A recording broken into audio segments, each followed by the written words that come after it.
Her body like the wild, wild west. Austin wants to come Riding in a big God bless. She's all inferno. It's a hell of a time.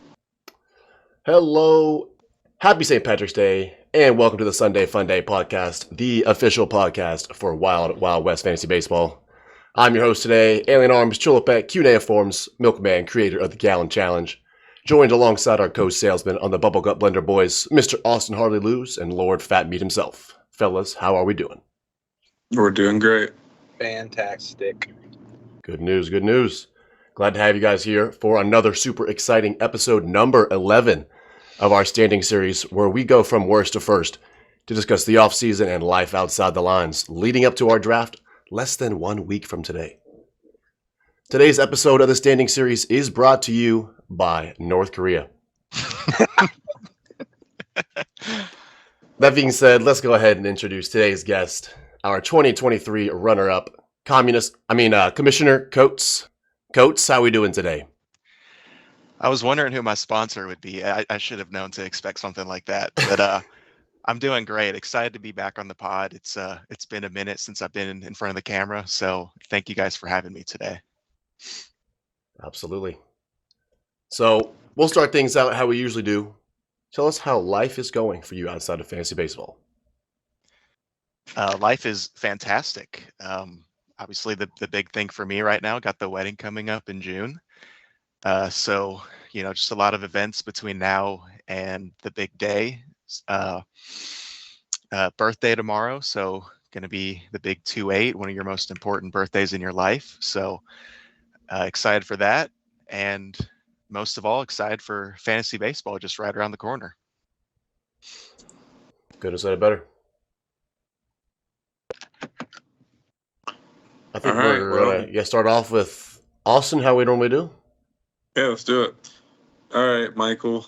My question for you is, how do you feel that Predator Chris Carlin called you the Karen of the league? I don't really care. Call me Chuck Johnson, because I simply don't. Any opinion Chris Carlin has about me or anybody else in the league, we should shrug off immediately. It's irrelevant. I will say, as the commissioner, I do have to enforce rules. So if that makes me the Karen of the league, so be it. There must be some law and order in the Wild Wild West, and that's why I'm the sheriff.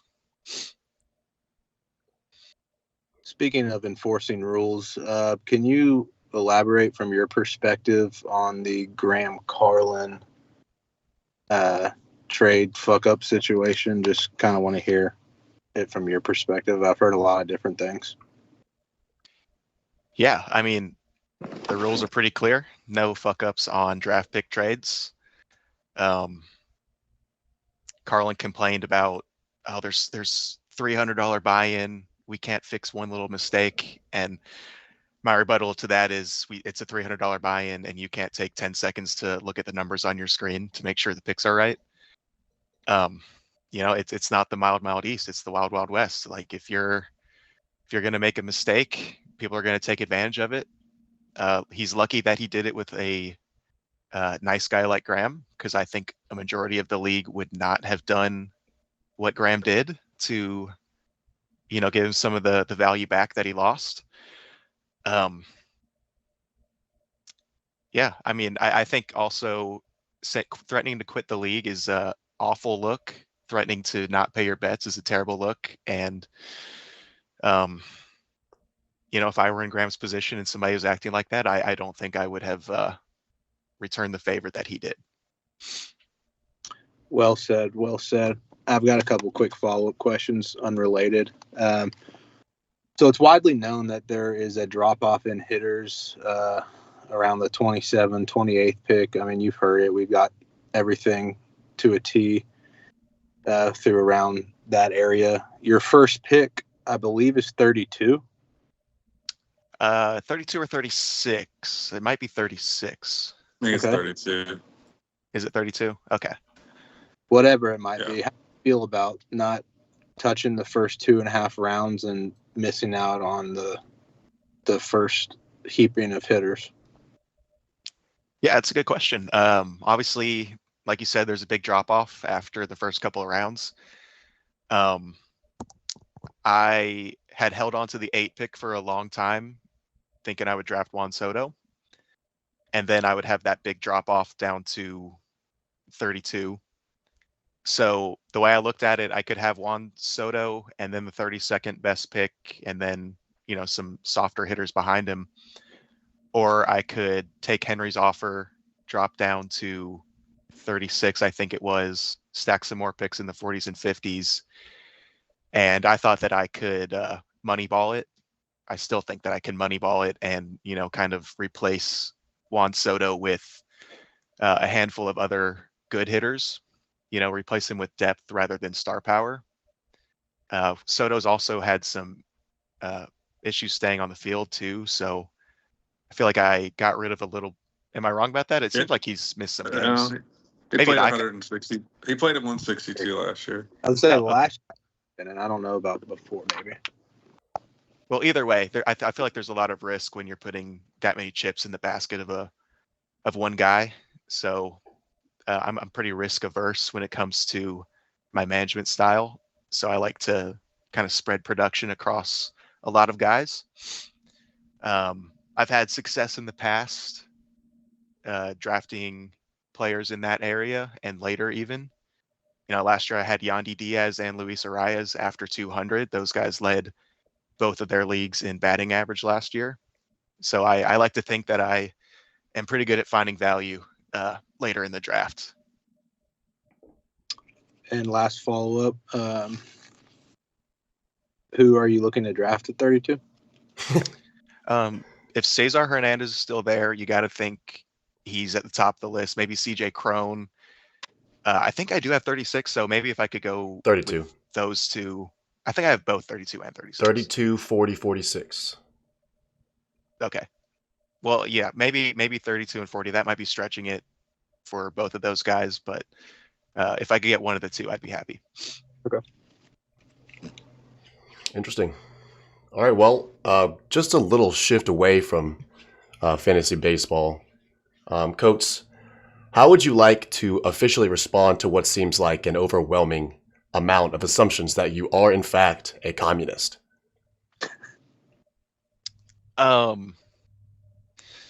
Wow, really putting me on the spot here. I think Vladimir Putin is a great guy. Kim Jong-un, really stand-up men. So really, I don't have anything to say to deny it. I think what's best for the community is best for the individual, just in general. I would love to live on a commune with the rest of the league. We could all farm and, we'd all have our little jobs, and I think we could make it work. We could be a great little communist community. Clip it. Well said. Well said, comrade. Mm-hmm. All right, well, I believe we do have a Sneech question here for you, Coates. Okay. Is it time for the Sneech question? Yes.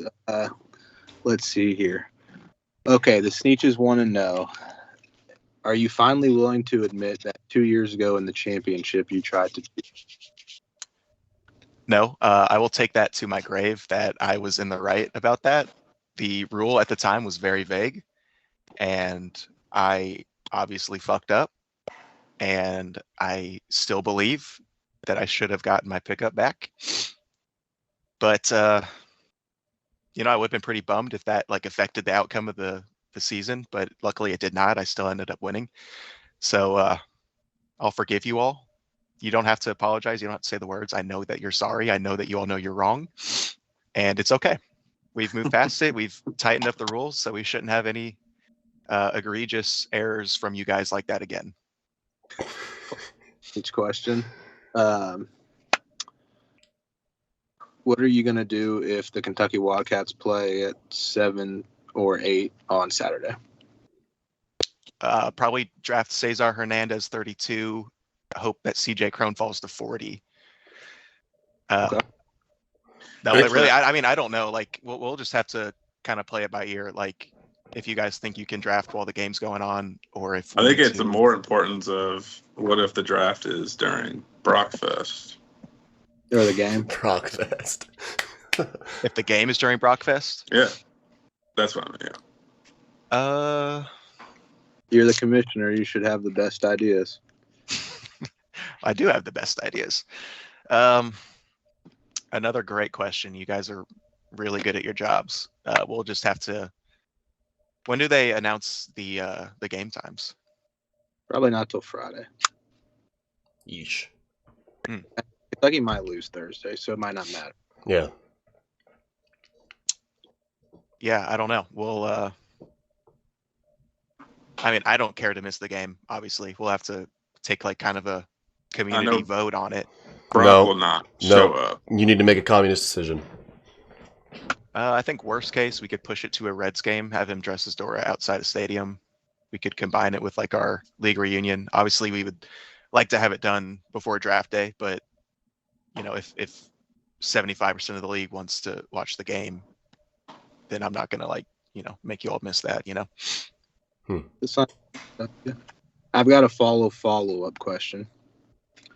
We had a couple sneeches want you to elaborate on how you were able to make with such a mid team to the championship last year.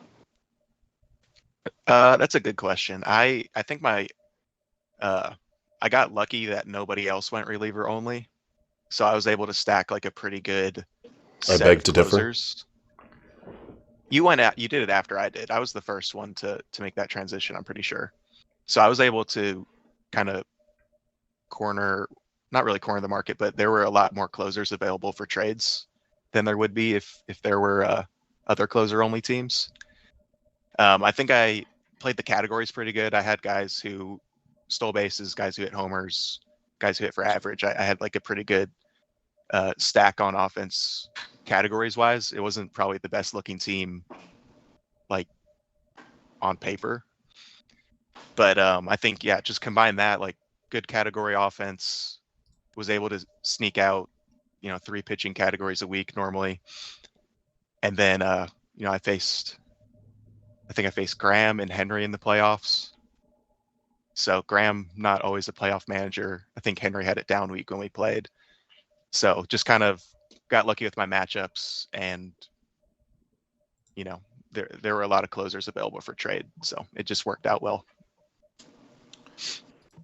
I have another Sneetches question that got sent to me. He asked, "What's the strongest surface you've ever cut with your iron nipples?" I know that's a Henry question, and ever since that picture, that was the day I got engaged. That was a year ago today that we're recording this, and pretty much every picture I've taken since then, I've noticed that it doesn't matter what material I'm wearing or how thick the material is or anything. Like you can see my nips, like they be poking. So get me like a wood or like a steel shirt. We'll see if you can still see them. To answer your question, I maybe a steel shirt I might be able to cut. Can we get a nip check right now? I don't know. Oh, you can kind of a little bit on that one, but last Sneetches question. What's the closest you've ever come to calling the police on a member in the league? The championship 2022, when you all wouldn't, I almost called it on all 11 league members when you all wouldn't let me reverse my fuck up. All right, well, let's do a top 3, bottom 3. And the top 3, bottom 3 for you is who you would and wouldn't let join you as a communist in the league. Well, I think like the whole idea of communism is that everybody's welcome, right? Like, but I'll choose my top 3 and bottom 3. Bottom 3, Alan Orms.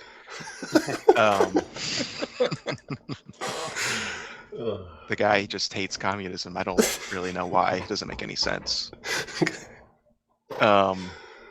Chuck, probably, just because he probably doesn't even know what communism is. Like, let's be honest, he's just not the brightest bulb, not the sharpest tool in the shed. And I assume we're excluding Carlin here because that's a easy number 3. Good assumption. I'll cut out Colton. I think Colton is too selfish for the communist lifestyle. He really cares about himself, so that wouldn't really work with our ideology. Top 3, I would go with Brock. I think Brock is a great sharer. I feel like whenever he has some candy or some snacks, he lets me have some. That's very nice of him. Brock top 1 or top 3? That's crazy. Brock top 3. I did decide beforehand he was going top 3 no matter what, but it works. I would put Henry. Henry's very liberal, I think, so I think that just naturally kind of works out on its own. He is pretty closely affiliated with communism already. He's a sympathizer at the very least. And let's see. Remaining in the pool, I have Austin, Connor, Nikki, Dawson, and Graham. Let's go with Nikki. Nikki's I don't really have a reason. I'm just going to go with Nikki. I don't think he likes it. He did make a face when I said that. I feel like this was a good one to be left out of. All right, I've got a rapid fire for you.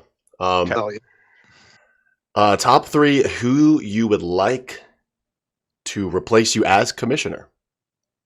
Ooh. Dawson, number 1. He's my co-commissioner. Assistant to the commissioner, I should say. Then Connor. Connor was my assistant to the commissioner before Dawson took over that role. And I'll say Austin. I think Austin is a fair, non-biased person who could do the job well too. And your bottom 3? Alan, Fuck. Chuck, and Henry, because Henry fucked up something when he was commissioner. He put a tiebreaker in for the championship or something. Yeah. And it fucked up the league. It might not even been baseball. It might have been football, but he did something wrong. Set myself up on that one. 1 point home field advantage. I remember that. Yes, that's what it was. I was involved. I don't remember if I won or lost because of it. Probably lost. No idea. Yeah, probably. Either of y'all have any additional rapid fires?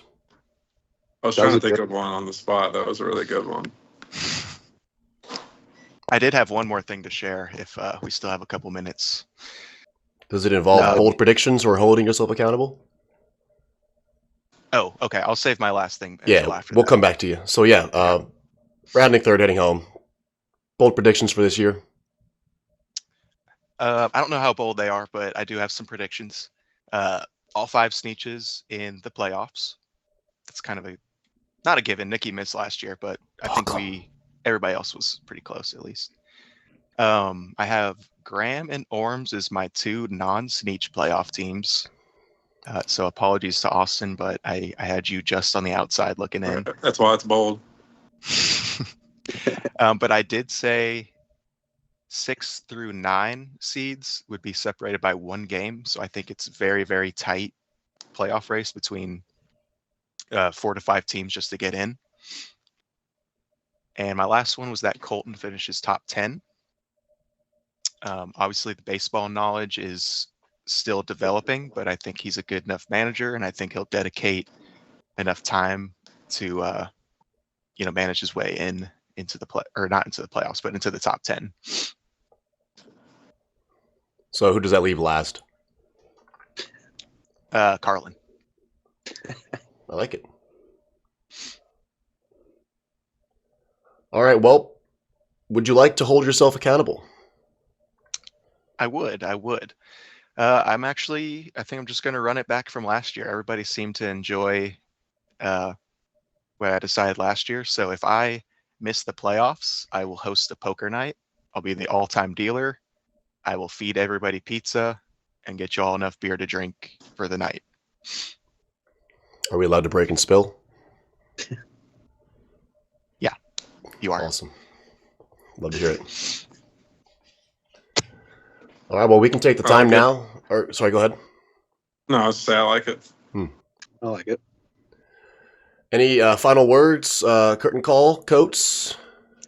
Yes. So I actually had a bit of a religious experience that I wanted to share with you all.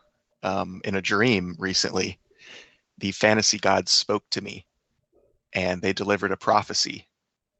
They called it Lisan al Sneech, and they outlined a new chosen one that's coming to the league. So let me tell you what they told me. Obviously, they did not tell me the name of who this chosen one would be, but they said there would be signs that we would know. They said that one day this person will win a regular season championship. One day they will win the Cowboy Cup, not necessarily in the same year. And this is excluding everything in the past. This is all stuff that's coming up in the future. They said that in their championship run, they will face a devastating injury early in the season, and that they would replace that person with an undrafted hero that leads them the rest of the way. So I'm going to be on the lookout to see who this chosen one is. I'm very interested. I don't know if it's going to be somebody who's a Sneech right now, one of the have-nots, but Lisan al Sneech coming to the league could be this year, could be 5 years from now, but be on the lookout for the prophecy to come true. My son. Could be. I've got a follow-up, actually. It might be a stupid question. Are you still going to put out your yearly preseason kind of announcement video from the commissioner? State of the I hadn't league. really thought about it. Yeah, the state of the league. I can still do that for sure. I was looking forward to that. Yeah, you definitely gotta have that. Yeah, be on the lookout for that. I think I normally drop it the day before the draft, so on Friday. Looking forward to seeing you Friday. Yes, sir. Yeah, we're gonna have a good time this weekend. One of the best weekends of the year. It is. Some say it's the best weekend of the year. Hard to argue. I'm excited to break some legs. Hopefully not literally. I saw Alan break somebody's leg one time. He threw ice on a basketball court. Broke his leg. Oh yeah, that was a Dalton Oswald, wasn't it? That was right. not. That was not me. That was not me. That actually was a career-ending injury. Very I don't know if he unfortunate. ever played basketball. No, I don't think he did. There were some great games in Oswald's driveway. Oh God. Yeah, he was one of the first people that had the crankable goal that we could dunk on and stuff. It was great. Good times. All right, well that I think that wraps it up. That was a very quick and efficient episode. So round of applause to everybody. It did not reach the 25-minute mark, as it has 9 times out of 10 so far. That being said, we're all finished here unless anybody else has anything else to say. We're good. Sounds Nope. good to me. Cool. Thank you guys. All right, happy early birthday, by the way. Appreciate Yeah. it. Happy early birthday. Yep. All Thanks, right, guys. peace and blessings.